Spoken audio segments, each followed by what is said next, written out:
Here we have the outside of the Roller Team Pegasso 740. As we move along, we will firstly come to the fresh water fill point. You'll see that the cap can be locked. Just pop in your water hose to fill up the fresh tank. Beneath this we have the grey water drain point, so anything that goes down your plug holes drains off at this point just here. It is just a matter of pulling the lever towards you to drain and pushing it back in to close. Next we have the gas locker. So 2 Gaslow bottles have been installed.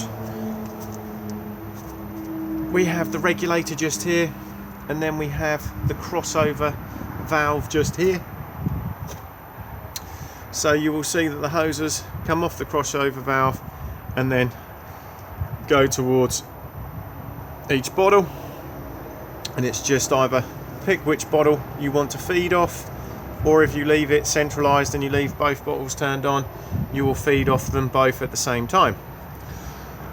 Bottles on and off just here. And to fill the bottles up, if we now close the door,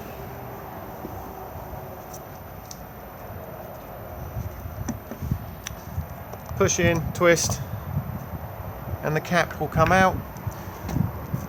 Our UK fillers just slide over the top of this part here. It is then just a matter of twisting the nozzle round and then pulling a lever towards you to lock it on to the side of the van. Once it's locked on, it's just a matter of holding a button in and popping in as much gas as you want, or just waiting until it clicks off exactly the same as a fuel pump would. The bezel part is for the continental adapters.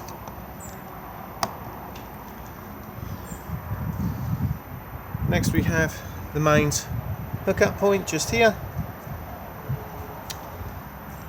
and then the location for the Thetford cassette toilet.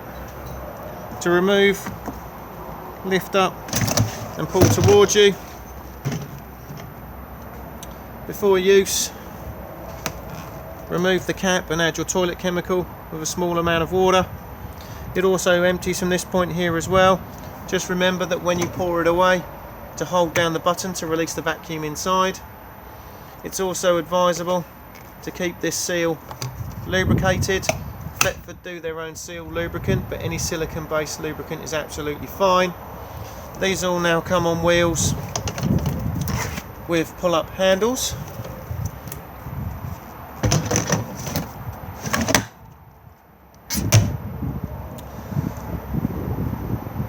As we come to the back of the van, we then have the garage area. So we have the magnetic pole just here, which we can then use to wind the fixed bed up and down with.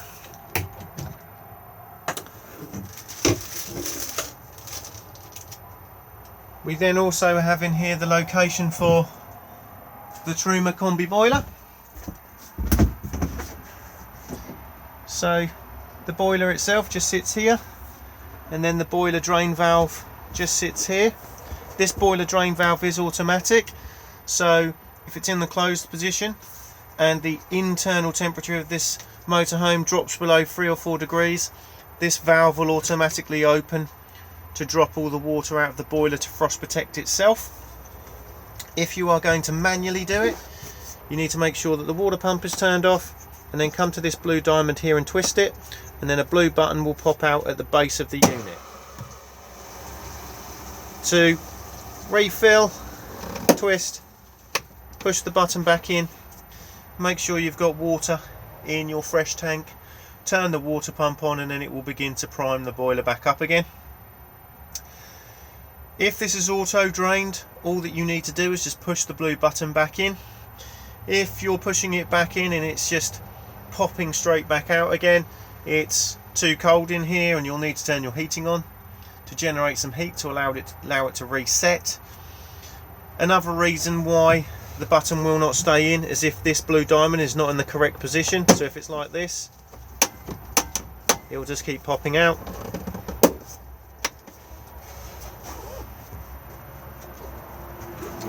If we now move round to the rear, we have the Fiamma bike rack. Pull down like so. Straps through the wheels of the bikes. They do move around depending on the size. And then attach the arms to the framework.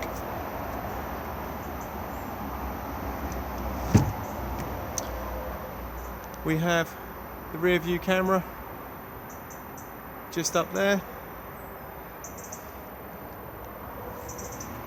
and the tow ball just here.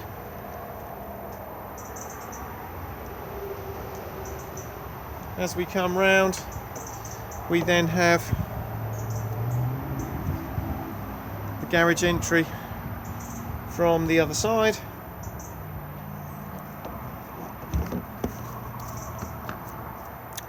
And beside this we have the flue for the boiler. We do not need to do anything with this, but we just need to make sure that nothing is obstructing it. And if we are using the boiler on gas, we cannot open the window above. You will see just here that there is a pressure switch. So if you open this window, it will automatically cut the boiler out to avoid any carbon monoxide poisoning.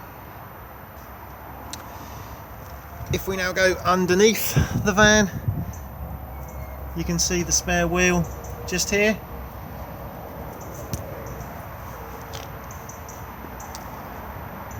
And then as we move along, we have the vents for the fridge freezer. Similar to the boiler, we don't necessarily need to do anything with them, but just make sure that nothing is obstructing them. Beneath that we have the external barbecue point.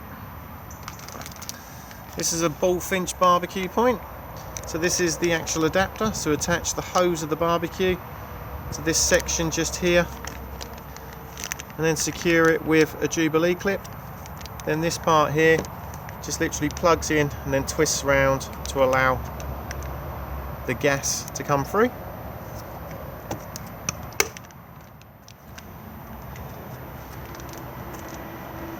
We have the entrance door handle just here, so it's just a matter of pulling down, and then we can then flap this out just here. This is a two-handed job, so just bear with me 1 second.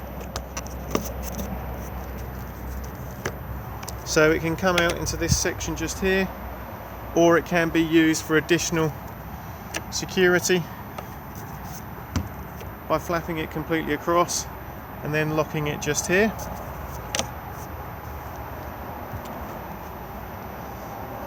Diesel fill just here, unlocks on the ignition key. And then we have locker space just here.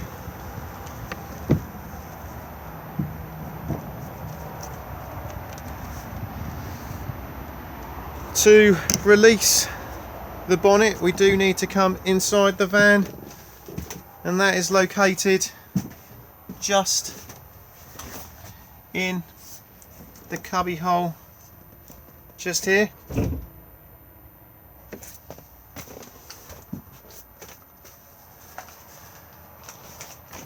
If we now go back outside, you will find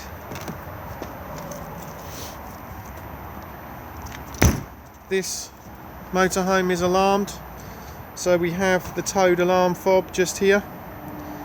So we have arm and disarm. This will not lock the van, so we do have to additionally use the fob as well. So we need to lock and unlock just here. if when you get in the van, if you haven't set the alarm, so you just unlock this one. To start the engine, because the immobiliser will be active, you will need to press the unlock button to remove it.